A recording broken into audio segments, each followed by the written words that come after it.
Hello, welcome to season 2 of Wealth, the podcast with me, Joanne, your anxiety influencer and your host. In this season, we're going to dive deeper into what wealth really means, looking at how, as a recovering anxious woman, I get through day to day, week to week, and I'm going to be sharing the tools, the magic, and the things that I do daily to help me get through.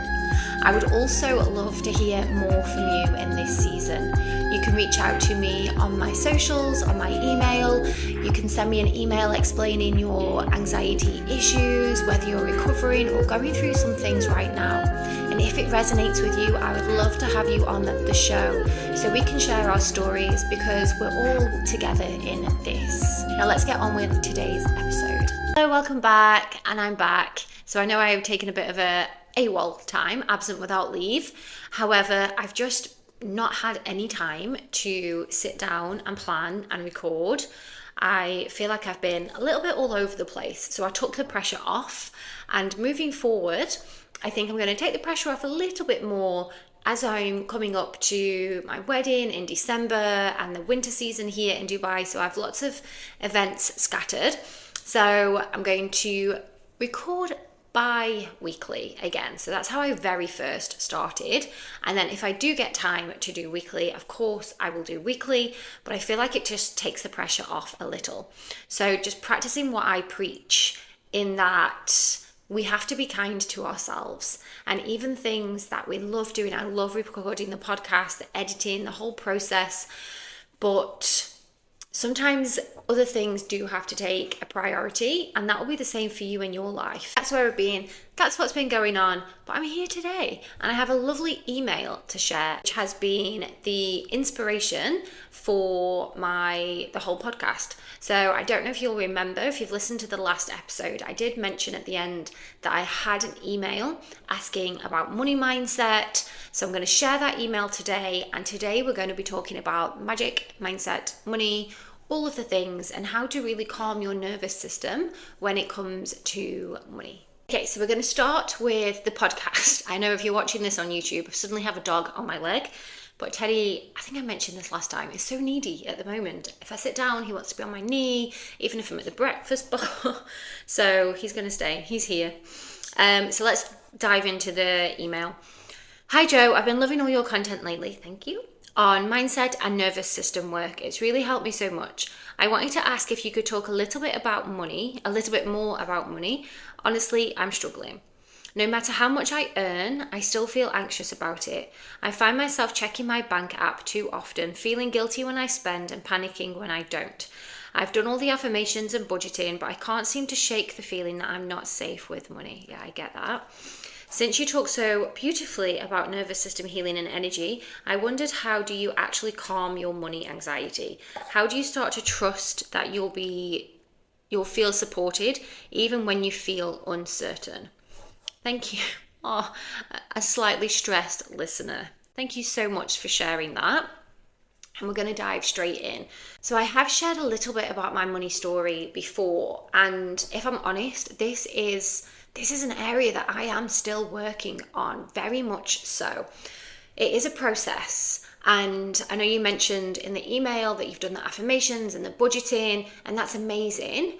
But from my own experience, it is a big journey, especially, obviously, I don't know your background, so I'm going to share a little bit about my background and where my money story comes from to see if that resonates with you and anyone here listening. Of course, I think money is one of the biggest things that people do stress about, particularly in this day and age. And that is also fed into or from the media. We're constantly told there's a cost of living crisis, and we've got recessions, and there's inflation and more tax, and prices are rising, and we're constantly fed of how much debt people are in. And I don't think, well, don't quote me on this or fact check, just my own opinion. You very rarely see positive stories about money. Other than a lottery win, I can't think of any. Or people giving money to charity. Are there any positive money stories, or are we always fed the negative? that shops are closing down, people go bankrupt, all of the things, the debts, as I mentioned, the cost of living crisis. We're constantly spoon-fed all of this negativeness around money, as well as in the media, where money goes and what money is being spent on. And there is that saying that the root of all evil, money is the root of all evil. However, now I've switched my money mindset. I truly don't believe that, but I think that's what the media wants us to believe. So money is a tool. Money itself is not evil. The only evil comes from the person with the money. So that is not money. That's like labeling all, I don't know. I've just watched Monster, so Ed Gaines is in my head. So he used a chainsaw to kill somebody. So that's like saying all workshop tools are evil. No, it's the person that has the chainsaw that can do evil things with the chainsaw. Because most people with the chainsaw are just going to do whatever you do with chainsaws. I don't know, chop down trees. So does that make sense? So the first thing is rewiring and looking at money as a positive, as a tool for us to be able to do all of the things that we would like to do. And I used to have that in my mind. Rich people are bad. Money is the root of all evil. Money brings bad things. I would constantly have this sort of understanding of that's what money actually is, when in reality, it isn't. And I think from a younger age, my nervous system associated money with instability, with stress, with anxiety. I grew up with a single parent, my mum, my father did help, but I always sensed the anxiety that would come when my mum had to spend money. We'd go food shopping in the school holidays. My mum, so Quick Save was the supermarket back then, and we would walk to Quick Save because of the taxi money, and then we'd get a taxi back. So my mum didn't have to pay taxis both ways. So just having that understanding of, not being able to have 2 taxi rides. My mum wouldn't explicitly say that, but obviously I understood the reasons, why we weren't getting 2 taxis, especially as I got a little bit older. So I have that within me, that is learned behavior about money. And then as I got older and I had my own money, I had, as soon as you turn 16 or 18, I can't remember which one anyway, you're given up, I think it's 18, off of these credit cards when you're a student loan, student credit cards. So you take it because it feels like free money when it's not. So I got the car, brought, all expensive clothes. Like I was wearing Armani jeans like that even now. Well, I haven't got an interest in that now, but at 18, when I was going to university, I was decked up in Armani, Prada handbag, all of those things because it was cool around that time. And my situation changed. So I remember that I did always have money. And then I left the job that I was in, and I ended up leaving. I lived with my best friend at the time, so everything was 50-50. I moved out because she had a baby and I was living on my own, and everything went from being 50-50 to a good pay. I used to work for Vodafone, but then I had enough of working for Vodafone, followed my heart, and I wanted to do more for people. So I went to work in care, but all of this happened at the same time. So my wages halved, but my outgoings doubled. So long story short there, I was behind on loan payments, getting letters, threatening letters. I ended up selling my car and having to get a cheaper one. And then the car company ripped me off and didn't pay the car off. So I had this money lingering. And now when I look back, it wasn't a great deal, but of course at the time it was. It was maybe 5 times what I got paid a month, and I was paying them my rent on my own, obviously having to eat. And when I worked it out, there was a few pounds left every single month. So I ended up then having to do a debt relief order, which meant that for 6 years I couldn't have any credit. Obviously then it wasn't not a bad thing, but I still live in the shadow of that fear of being in debt. I hate being in debt, and that comes from those threatening letters that you used to get, and that feeling of knowing that if you've never been in debt, you may not be able to resonate with this, but it's like you can feel it like you're carrying a backpack and you've got this, like, oh my God, I owe this money. And then when you start spending money, and if you buy yourself nice things, you have that guilt of, should I be buying this, or should I be using this money to pay off my debt? And then that guilt also stays with you. Well, it did with me. So even if I had money, then I would feel guilty spending it because I wasn't spending it to pay off my debts. Anyway, then what comes with that is the shame. Nobody likes talking about money. Nobody likes to admit that they're in debt or they don't have any money. And especially when you're younger, you try to live up to whatever's on trend at the moment. And you don't want to say, oh, I can't come because I've got no money. So again, you're constantly spending money that you don't necessarily have, but then you feel guilty because you spent the money that you don't really have. And it's just a vicious circle. And the longer that you're in that circle, the more of the hangover, debt, money hangover, you're then going to carry with you.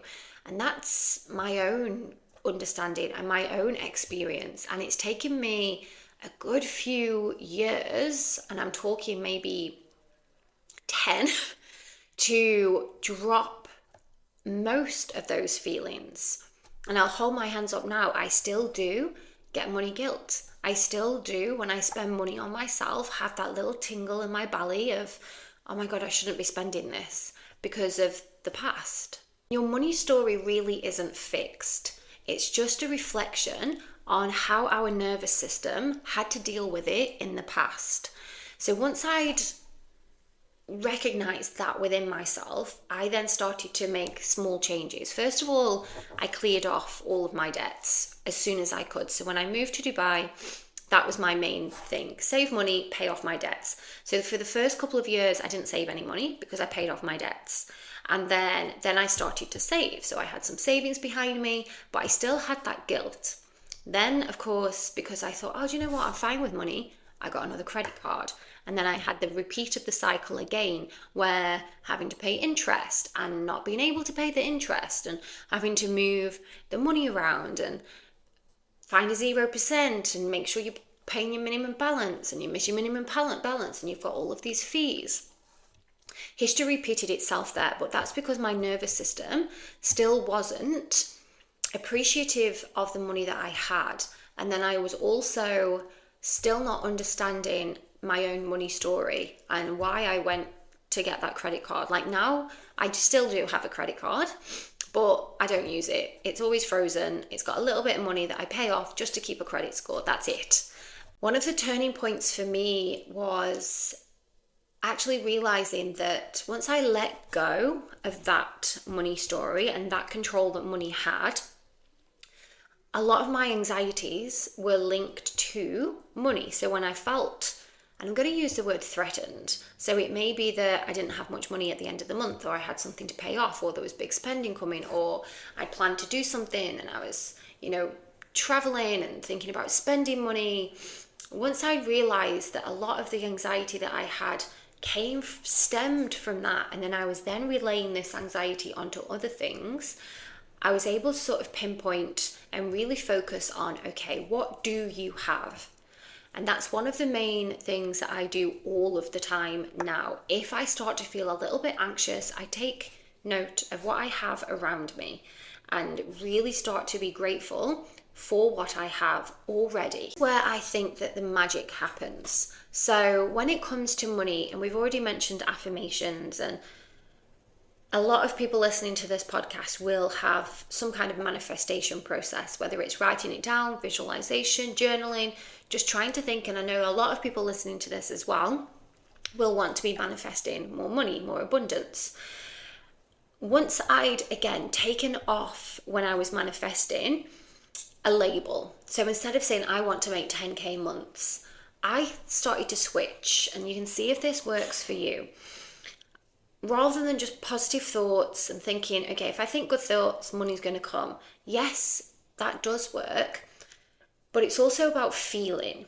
So what I started to do was, rather than try to manifest more money, I started to focus on the feelings that I wanted to have.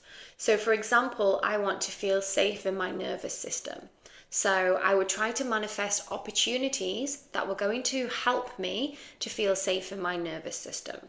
So what started to happen is I would manifest an event and I would get an extra 1,000 dirham, which is about £200. So I was able to put that aside and not worry.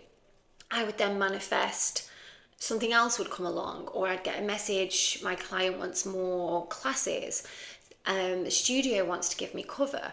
And what I noticed was the more I relaxed and took away, I want to make this much money, and focused on, I just want to have a calm nervous system, I didn't suddenly have extra money. I had enough money to keep my nervous system calm through doing the extra opportunities. And that really worked for me, taking off that I want to make X amount of money, because it was always £10,000 a month. Because when I wasn't making that, it made me feel shitty. I didn't feel great. And I was like, oh God, all these people sharing online, I make this, I do this, this is how you make this much money a month. And I wasn't doing that.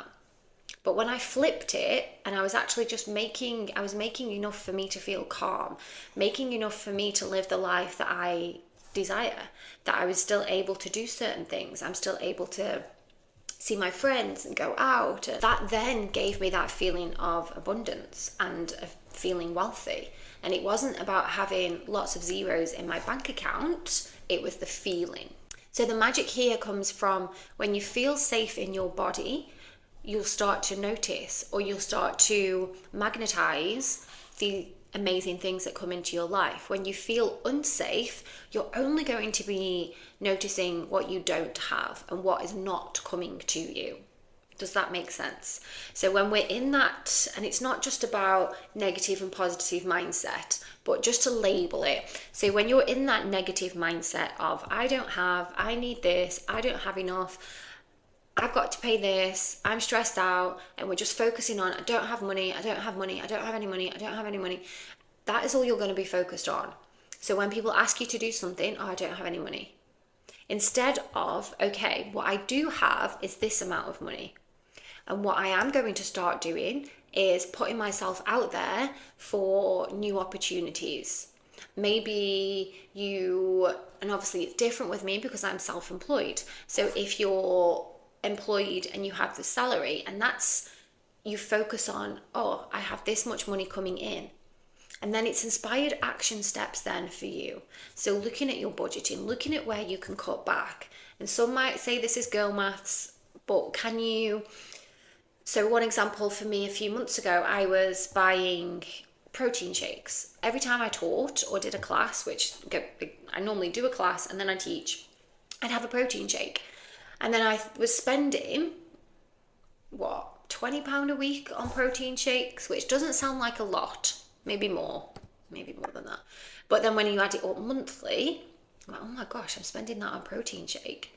So then I just bought my own protein powder. I make them at home. And I've really noticed a difference in just those small little amounts going out, because so milkshake, 25 dirham, £5 here, £5 there, they all do start to add up.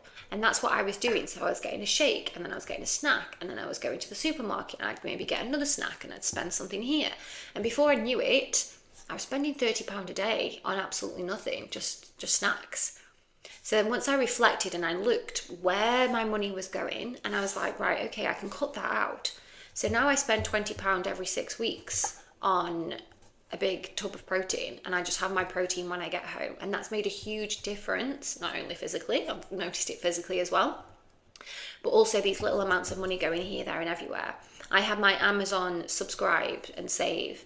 I cancelled all of those because they were just, I was getting money going here, there and everywhere. I was like, I don't even know what's going on. And I'd arrive and it'd be my subscribe and save. And I had a million sponges because they were all under the sink, because I was trying to originally save a few dirhams, pounds. So looking at that in your life. So yeah, maybe that is girl maths, but that's taking an inspired action step. So then what happens? I don't get as many texts from the bank. I don't check my bank app as much because I know that nothing's going out, and I'm not like, oh my God, well, what's going on here? I also reflected on my subscriptions on my Apple. Now, what I did recently was change bank accounts. So again, I was able to just cancel all subscriptions, all direct debits, everything got cancelled. So over the month, I'm getting emails to say this hasn't been paid, and then I'm choosing if I want to still keep that. There was one that I was paying, Amazon Prime UK. I don't even want to think about how long I've been paying that, because I haven't lived in the UK for 9 years. So that has gone. So just these little things that, and this is all recent as well. So this is within the last year that I've done these small little things, because I felt like, right, I feel safer in my body. I trust, and I really do trust, because when I have this stress out, and this comes every summer, I get stressed out because I don't get paid as much, because people go on holiday, there's less classes, I'm self-employed, so I don't get paid when I go on holiday, and I always have this panic of I've got no money. Episode is bringing you a little bit more wealth. Please don't forget to like, subscribe, leave a comment. This allows other people, other women who need to hear these stories, find me. And again, if you have a story to share, please reach out to me on my email, joannewealth@gmail.com, or you can reach out to me on my Instagram, joanne_wealth. I would love to have you on the show, or you can just type up and stay anonymous so we can share these stories with each other. Now let's get on with today's episode. Also learned was it's okay to also ask for help.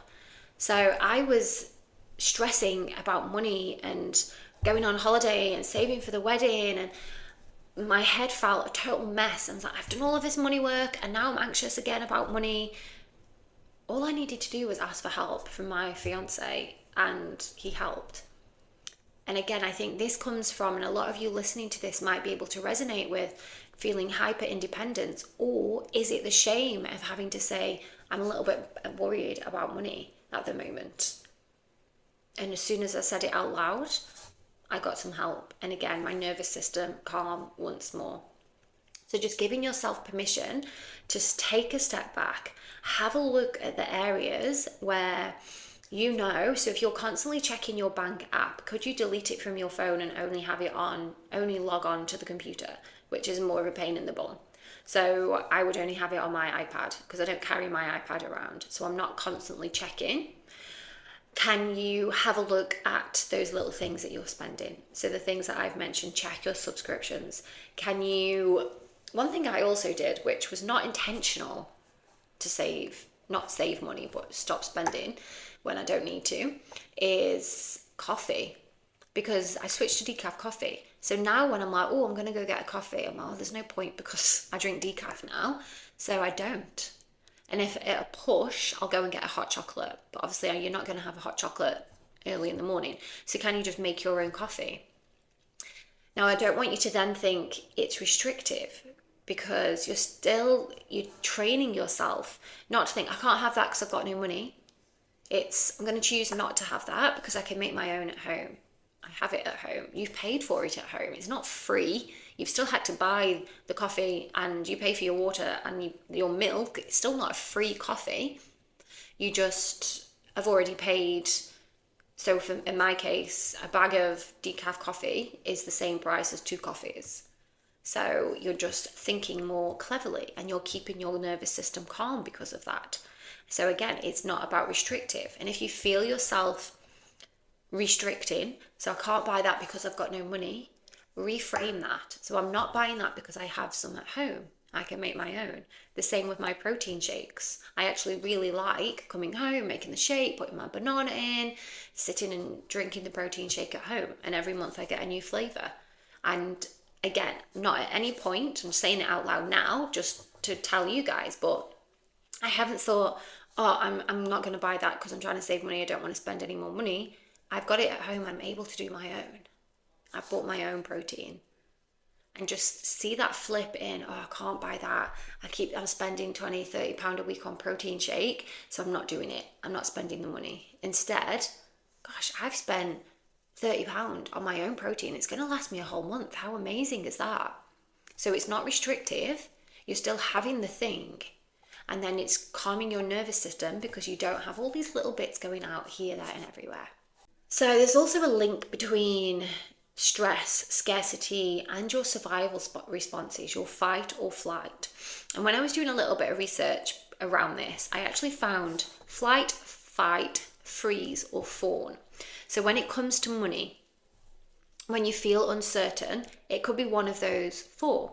So we have fight, you're overwork, you try to control, you're going to push yourself into this hustle energy, which again can equal burnout.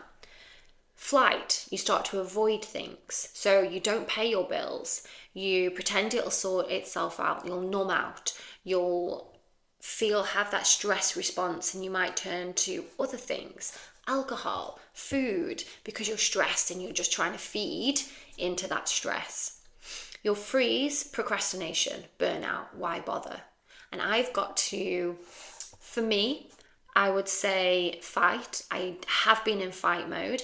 I need to do more courses. I need to sell this. I need to sell that. And then what happens is I'm still very new in this self-employed game. And then you start to punish yourself because you're not getting clients. You're not selling because you're brand new. Companies take lots and lots of years to build themselves up. It doesn't take 2 or 3 years to build a successful company. And for me, that was one thing that I was being hard on myself. I would try and over push, overdo, offer the freebies, try and get people in, when in reality, what I needed to do was look after my own nervous system, start to build my audience, start to share what I know and get people in that way, rather than trying to force and push and hustle, because then it just made me feel like crap because it didn't always work. I also would say freeze, procrastination, burnout, why bother? Linking into what I've just said. So I would go into fight in my head, right, you need to do this, you're going to do this, post this, share this, get people signed up. But then there'd be a voice in my head of, oh, why bother? Because it's not going to work. No one's going to sign up. And I would have this conversation in my head of, shall I, shan't I? And then what happens? You end up sitting on the sofa feeling bad because you've got no money and you're not making any money, which again, nervous system completely shut off. So fight, flight, freeze, fawn. People pleasing, undercharging, saying yes to things that drain you. And I've been there. 2 years ago, I think I did a money episode on this actually. I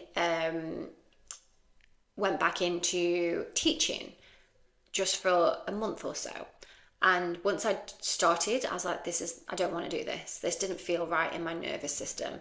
I didn't want to do it. I was only there because I felt like I needed money. It was the year we went to America. And then what ended up happening is they didn't pay me anyway, because the universe, I think, was showing me, don't try and force things that you don't want to do out of sheer desperation. They didn't pay me, and then other things came up, and I was like, right, okay, this is what I need to do. I need to trust. I need to put myself out there in other ways without trying to force it, without trying to step into this hustle, because I don't want to burn myself out. That's why I left school teaching. And once I realized that money anxiety is not just in your head, it's in your body. So certain things would happen and I would get that old familiar feeling of, oh my God, I haven't got scarcity. I would panic when it came to the summer because my clients were going to say, I'm going on holiday. And I realized that this was just memories. This was just me as a child seeing my mum getting stressed when it was coming up to Christmas.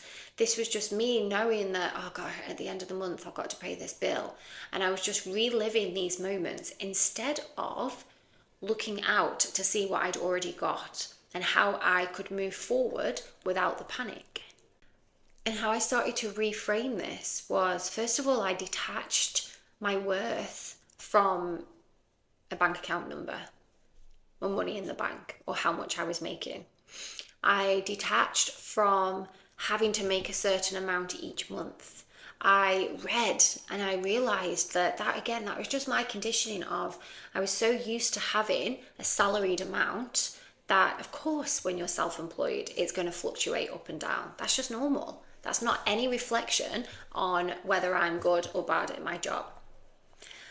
I then started to really count my blessings. I live in a beautiful house. I'm able to run my car. Even if I only made the bare minimum from teaching X amount of classes a week, I can still afford to put petrol in my car, eat, live in my house, have a car, some of these things that are luxury items to other people. And I was stressed out because I wasn't making this magic number that I had in my head.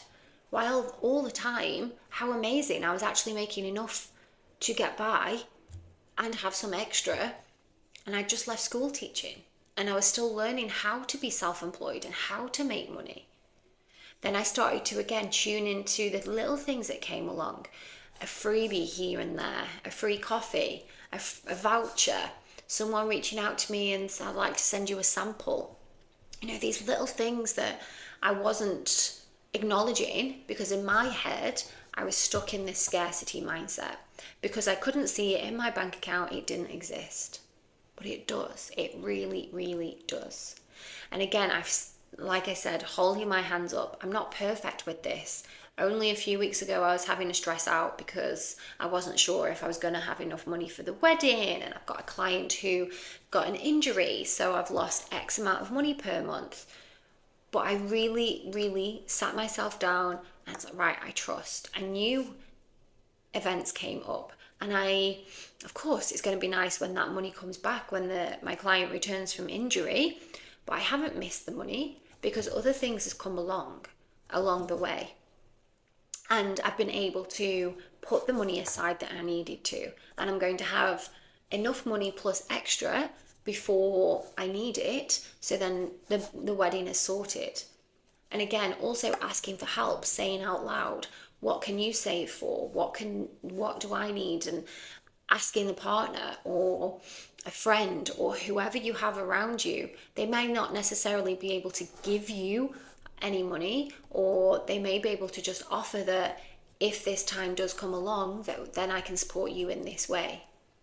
So really sitting down, get your journal, visualize, have a little think, whatever you prefer to do of, right, okay, what situation am I in? What have I got that's amazing in my life, and how can I use this to help to calm my nervous system? Where can you reflect on what you are spending? And again, and it's not about restriction, it's about keeping your nervous system calm. Maybe it is just coffee. Do you get a coffee every time you put petrol in your car?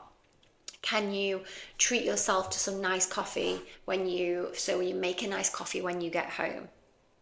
Because again, if you're like me, you'll look at this price of the coffee in the supermarket. Oh, I'm not paying that for a jar of coffee. But then we go pay exactly the same for one coffee. And how is that? And now I know that I do that. And again, I'm like, right, okay. So I'm quite happy to spend this on one coffee in a huge company, and instead of spending this same amount of money on a jar of coffee, and then I can have a luxury coffee at home every day. So I'm just thinking about the example of buying the Starbucks coffee. So we pay exactly the same for one coffee to be made for us, when we can buy the Starbucks coffee and have that at home for however many weeks it lasts. So again, it's not a restriction. You're still having Starbucks coffee. You're just paying for it. You're just making it when you get home. And then you're saving or not spending that money. And hello, calm nervous system, because you know exactly where your money's going. What to do when your nervous system does feel off? Just sit and breathe. And I always like to remind myself of the times when amazing things have come along. And you will be able to think of times when you've been like, oh my God, I can't do that, can't come. And someone said, oh, I've got a free ticket. Or someone has offered you, I don't know, or you find something that you can sell in your house. These things that we forget and like, gosh, that time I was really worried, but everything worked out okay. And everything does work out okay, as long as you trust that it will. Because of course, if you don't trust, you're only going to notice when it doesn't work. So giving yourself that time, sit down, grab your journal, make a list of all the things, or go through your bank account, whichever way you prefer, and journal on what makes you feel unsafe? Make a list of the money that you can see going out, and how will it make you feel if that money wasn't going out? Now, I know everyone, this is a crazy thing, and be like, oh gosh, but when you're spending money for bills, now you might think, oh, I hate paying the bills. Flip that around. Have that gratitude of, I get to pay my own bills. I get to live in a house and pay bills, because someone somewhere doesn't live in a house and doesn't have any money at all and isn't able to pay any bills. And we don't reflect on these things. So it might be that at the end of the month you have zero in your bank, but look at what you've got around you. Where is that zero gone? Feeding your children, feeding yourself, clothing your children, car, petrol, food, all of these amazing things that a lot of them are as well in Maslow's hierarchy of needs, just needs for daily life. So food, shelter, water, warmth. If you've got those in your life and you're able to cover those with what you've got, you are rich. And just reminding yourself of that. So when you get that stress and you get that feeling and you check in your bank account, close the bank account, delete the app, and just remind yourself of what you've got. And eventually this will all start to ease up. And like I said, it is a journey, but it's a journey that at the end there is an amazing outcome, that you have a calm nervous system, that you are able to spend money without feeling guilty. And if you do feel guilty, you're able to grab that guilt and release it, because you don't need the guilt. You don't need to feel guilty. You're allowed to spend money on yourself. You can't take it anywhere. And this is something that my dad always says, you can't take it with you. And how true that is. True. It's so true. You don't take your money out of your bank to heaven. So while if you've got money and you can spend it on yourself, treat yourself. I allow myself to have one treat a month, like a big treat. So it might be I'll have a massage or something like that, not just going shopping. So every single month I'm like, right, this is something that I wouldn't normally spend my money on. So I have that one little treat. And that's all I need. I don't need a massage every day. I think if I had the money, I wouldn't have a massage every day. If I have massage money, would I have one weekly? Maybe, I don't know. But right now, I only need one a month. So I'll have a massage, I'll have a facial. If I do want something bigger, I'll put little bits of money aside. And then I'm grateful that I'm able to put money aside for this. I'm able to buy these things that I desire to buy. Before, if I was doing that, my nervous system would be off, and it would be out of a little bit of desperation. It would be out of lack, and like, I can't afford this, and I've got to put this money aside, and I've got all of these savings, and I would really put a negative spin on it, and then I would have that negativity around money. But now, every time something comes in, thank you, I'm so grateful. Do the gratitude. Magic here, so your money mindset, the magic part, is about creating that calm nervous system. When you have that, you will then feel the magic. Being able to create that it's not about changing your reality, it's about changing the energy of your reality. Let that sink in. So it's not about changing your reality, it's about changing the energy of your reality. So flipping those beliefs, making the positives, flipping those negatives into positive. Let me know what you think. Let me know if you try any of the things I've mentioned today. I would love to hear from you. This is a big topic. I'm happy to jump back on and do another money mindset podcast if that's what you want. Let me know. Keep your emails coming. They do inspire me for the episode, so I do have a couple more lined up. Thank you so much for listening to today's episode. I just want to end by reminding you that wealth really isn't about having money in the bank. It's about feeling at home in your mind, your body, and your soul. And don't forget, if you do have your own story to share, you can email me, joannewealth@gmail.com. You can reach out to me on Instagram, joanne_wealth. I'd love to have you on the show, or just share your story with me, and I will share it to the other women that need to hear. And don't forget to like and subscribe every single one of